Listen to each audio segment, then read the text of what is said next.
Start with 4 eggs and a cup of oat milk, a tablespoon of cinnamon, nutmeg, vanilla, and brown sugar. Whisk everything together for a minute, then check to see if it looks like this before cutting your bread. In a shallow bowl, pour the batter. Be sure to fry your butter before you prepare the bread. Then dunk the bread on both sides, making sure it is well drenched and letting the excess drain off. Cook for 4 to 5 minutes in a heated pan with butter. Then flip and cook for another 4 to 5 minutes before adding the berries, bananas, and maple syrup.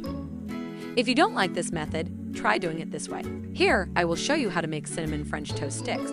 To begin, cut your bread into sticks, preferably brioche, then whisk together 2 eggs, a bit of salt, and a 1/4 cup of milk until everything is incorporated. Then take some sugar and cinnamon and combine them all.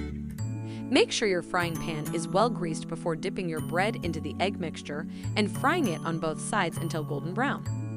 Remove it from the heat and toss it into the cinnamon sugar mixture, making sure everything is coated. It's best served with maple syrup. Don't forget to like and subscribe for more flavorful content.